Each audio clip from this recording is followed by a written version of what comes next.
A inflação dos alimentos é uma questão central hoje na discussão econômica, porque a gente está vendo, mesmo se a inflação subir, o custo da alimentação tem subido na conta, principalmente dos mais pobres. Essa é uma questão que se resolve só com reforma agrária, para valer? Senão, ou tem outras medidas que o governo pode tomar na sua avaliação mais de curto prazo, mas pensar numa reforma agrária que tire terra da soja e passe para o arroz, para o feijão, para a comida que a gente come no dia a dia no Brasil. Sim. Esse é um tema muito importante, talvez dos temas mais importantes que a gente tem, porque alimento é algo que todo ser humano precisa diariamente, né? Então acho que é importante a gente partir disso. Resolver esse problema, ele envolve várias variáveis, e eu vou tentar explicar aqui para as pessoas entenderem, né? Então, desde uma coisa muito específica, né? O preço do café. O café subiu muito. De quem que é a culpa do preço do café estar altíssimo? A culpa do preço do café estar altíssimo é da negligência humana. Nossa, negligência humana, o preço do café? Sim. O café está alto porque ano passado a gente teve a maior seca do Brasil dos últimos 70 anos. Vietnã, que é um grande exportador do café, também teve seca, quebrou a produção do café. Indonésia, da mesma forma. Quando você tem a quebra de produção, e a quebra de produção ela é devido à questão climática, o preço vai lá e explode. O preço do café no Brasil subiu 40% em um ano. Então, a culpa é de quem? É do clima. É da negligência humana que fez o clima chegar até aqui. Então, sim, tem uma questão que é alheia à nossa vontade. O clima está prejudicando, a negligência climática está levando a gente para um caos em vários setores. Tá? Então, esse é um lado. Pô, o que vai fazer? A gente vai sentar e chorar? Não. Acho muito importante as políticas públicas, tá? Então, daí a importância da Conab, por exemplo, que tem os estoques reguladores de alimentos. O que é isso? Então, o Bolsonaro ele destruiu toda a questão de Conab, de programas como o PAA, que é o Programa de Aquisição de Alimentos, que eu já vou explicar o que é. Ele destruiu essas políticas públicas. Essas políticas públicas, elas são importantes para garantir a equalização de preço, para que o preço não fique nem muito alto e nem muito baixo.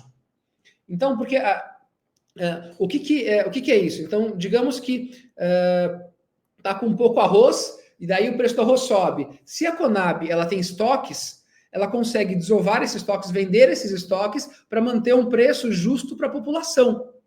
Então, o governo, as políticas públicas, elas são importantíssimas para que você tenha um preço do alimento justo. Tá? Porque o preço do alimento, então, vamos lá. Questões que a gente não controla, como clima, como dólar, como guerra na Ucrânia, como guerra em outros lugares. Isso aqui afeta, às vezes, o mundo inteiro. Né? Alguns produtos, eles são dolarizados. O que é isso? Então, o preço do café é o preço do café no mundo inteiro. E aí, se a gente desvalorizou por causa do... Só para você saber, João Paulo, ontem eu estava lendo um jornal sul-africano e o preço do café é um problema na África do Sul também. Só para... Exato. Eu acho que é bem ilustrativo isso. É bem ilustrativo. Por quê? Porque é no mundo. Né? Hoje em dia o mundo está muito conectado. Né? Então, para o Brasil se blindar destes problemas mundiais que a gente tem, é fundamental a gente ter um governo forte. É fundamental a gente ter um governo que consiga ter políticas públicas, como a própria Conab, que eu falei agora há pouco, que garanta essa equalização. Né? O governo está aqui para governar para a população. Né? Então, como ele pode fazer para você garantir que vai ter fornecimento de arroz, de feijão, de mandioca, dos produtos para a população brasileira? Então, isso é importante. Então, uma política pública forte, isso ajuda. Tá. E aí, por fim, o que você bem falou no começo, Haroldo, é importantíssimo a gente produzir alimentos. Né? Hoje, o que é mais rentável? Então, digamos que eu tenho uma área enorme assim. Qual que é a coisa mais fácil que eu tenho com menos trabalho para ganhar dinheiro? Plantar soja. Plantar soja, envenenar o solo, exportar essa soja. Eu não vou pagar imposto legalmente.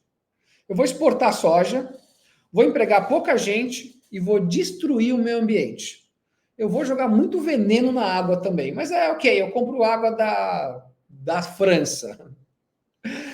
é o mais fácil para as pessoas, né? Você concentra renda, concentra poder e não produz comida. Reforma agrária. Reforma agrária você vai ter, numa fazenda que era de uma pessoa, você vai ter 500 famílias. Ao invés de produzir soja para exportação, que não vai alimentar ninguém, você vai produzir comida de verdade e vai ter mais fornecimento de comida. Então, olha só. Pô, tá sem arroz agora, não sei o que não, mas vai ter 500 famílias produzindo comida. Então, a reforma agrária é uma necessidade social e até ambiental que a gente tem. Porque quando você olha, vai para movimentos como o próprio MST, tem uma defesa da agroecologia, que é a produção de alimentos olhando os aspectos sociais e ambientais também, né? Então, a reforma agrária, ela é parte da solução, assim como políticas públicas são parte da solução. E o problema é o contexto global que a gente está hoje, que vai de guerras, de crises econômicas mundiais, até a crise climática também que a gente passa no mundo inteiro.